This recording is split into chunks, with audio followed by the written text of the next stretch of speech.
What is going on, Swoopers? Welcome back to another episode of swoopluke. In this episode, we'll be finally going over Collingwoods Draft night.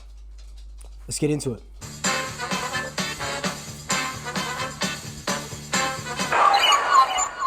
Before we do jump straight into it, of course, follow me on all my social media accounts: TikTok, Instagram, Twitter, Facebook. They're all swoopluke, all very easy. I'm nearly at 10k on Instagram, so if you're not following me on Instagram, please do. I've got a huge giveaway coming up soon. If you are a new swooper, welcome. Thank you so much for joining us. Be sure to hit that subscribe button, push that notification bell, and if you are a returning swooper, welcome back. Thank you so much for rejoining me. Now let's get into it. Collingwood's draft night was absolutely huge. We knew we were guaranteed Nick Daicos, but where was he going to go? Was he going to go one where the Kangaroos going to, call a bluff and bid on him? Were the Giants going to bid on him with our pick 2 that we gave them? No and no to those two. The Kangaroos drafted Jason Horne-Francis like they always would. The Giants bid on Sam Darcy. Then they picked up Callanan with their pick 3. With pick 4, Gold Coast bid on Nick Daicos. And Nick Daicos toured Gold Coast facilities when he was contemplating not committing to Collingwood and going into the open draft. But we got, arguably, maybe biasedly, the best player in the draft at pick 4. That's an absolute steal. So instead of paying 2,400 points, that's including the 20% discount, if you got bidded at pick 1, we ended up paying maybe, I think it was like 1,650 points for him at pick 4. That's huge. That's absolutely huge. Like, even Daicos going at pick 2 or pick 3 would have been still okay.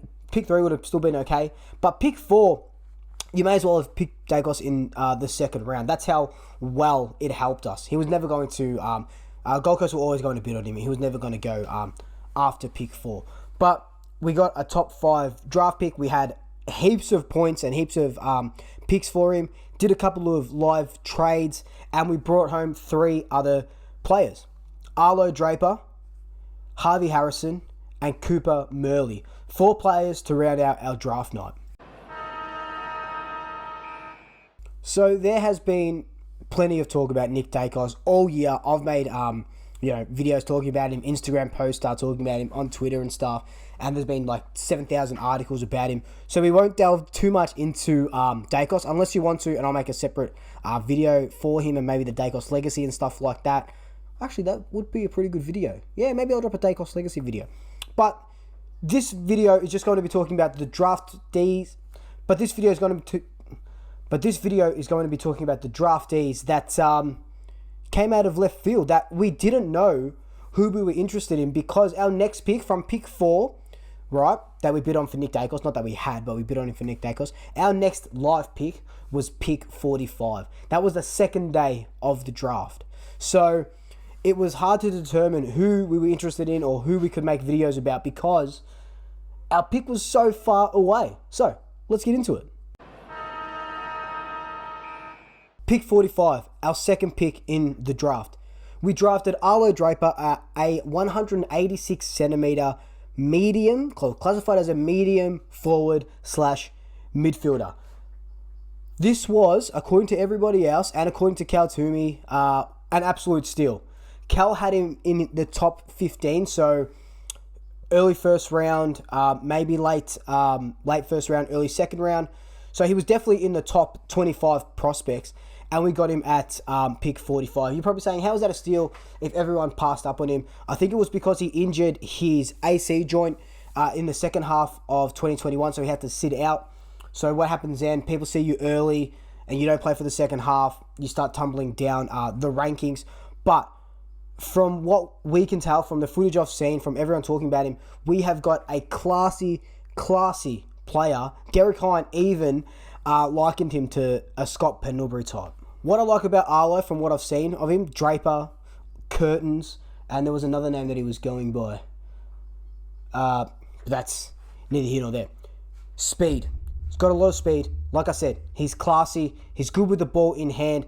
And he was playing. He found a sort of role in the half back line, but like they all do in the under 18s and stuff like that, he can play half back, he can play in the middle, and he can play up forward as well. I don't think he will tend to go in the back line. Maybe we play him as a big-bodied midfielder. Look, he's only 75 kilos, so like Ollie, like Finn, he's got to take a bit of pre-seasons to put some muscle on. But his natural ability and his ability around stoppages is something that, since really Treloar left, and we've been lacking that around stoppages. So maybe we have a Scott Pendlebury replacement. In before everyone says Nick Dacos is a Scott Pendlebury replacement, Nick's already said that he wants to start off at half-back. That's, gathering the football, that's where his niche is, and then push into the middle sometimes. The second player we are going to look at is 178cm Cooper Murli, a forward/midfielder who uses his speed like nobody's business. You can see a bit of a trend going with the guys that we've drafted so far. Speed, class, forwards. We have been lacking a lot of speed. A lot of speed. Treloar provided a lot of speed. Sure, he didn't have that two-way running, but he did provide a lot of speed, and now we're recruiting for that speed. And Cooper Murli, that's exactly what he does. That's his niche, a speedy attacking midfielder who can get down the ground, down back, and then can transition the ball up forward. Very classy, very speedy. What I love about Coops is that he can run all day, very efficient with the ball, and if he goes into that forward line, he can just run circles around the opposition defenders. At 178 centimeters, it's a good size for that. They classify him as a medium forward. He's more of a smaller sort of forward. Think Jamie Elliott, but faster than Jamie. I'd love to see his goal attacking sense, around goals. Maybe we see him in the Community Cup or whatever the hell it's called this year. With our third and final pick of the draft, we picked up the quickest guy on the draft, Harvey Harrison, an 181cm medium/forward. They also do medium/forwards, but pacey, fast, quick, athletic, pacey. You can see what we were going for in this draft. Like I said, he at the draft combine, he ran a 20-meter time of 2.845 seconds, which is super quick. He loves the clearance. Was averaging 5.4 clearances a game, 4.5 tackles a game. He represented South Australia, the state in the state thing. Heaps of work rate. All these players, sure, they might not get starts straight away. A little bit of ironing out. But what I like about Harvey Harrison is, yes, he's quick. His evasiveness skills. This is all from what I've seen from highlights and stuff like that, and what I've been hearing. But he seems like a player that would be able to, maybe second half of the year, slot into that midfield, give us that injection of speed, injection of youth. I'm very excited to see him play. I'm very, very excited to see him play. And Harvey Harrison, dope name. Same with Arlo Draper. What a dope goddamn name. So that was our draft night. We brought in 4 players, and I give that draft an A. I think we did really, really well, especially just with Nick Dacos at 4. And Arlo Draper at 45 being a steal, and then the bonuses of Harvey Harrison and Cooper Murli. So when the draft finished, there was a lot of talk on social media about key position players and them being like COVID and Collingwood staying away from them. It's happened a lot recently where we haven't drafted a key position player, be it forward or defender. Or we have, but just not a lot of them, and we just keep drafting midfielders. The thing about the draft is, and this is my opinion, you draft the best player at the pick that you have. Obviously, you're not just going to draft a key position player because if there was a key position player on their list, but there was a better midfielder at the time or someone who really fit our midfield needs, of course they're going to pick him, and that's why they've gone with Draper, Harrison, and Murli ahead of any key position player. But it still left us with the rookie draft. And in the rookie draft, we had 2 live picks. One of them we knew was going to go to Isaac Chugg to relist him after delisted him, and now he's re-rookied and back on our list. And the second one was, who are we going to go for? If you join me in chat when I was doing the live watching of the draft, you would know that everyone was frothing over a dude named Charlie Dean.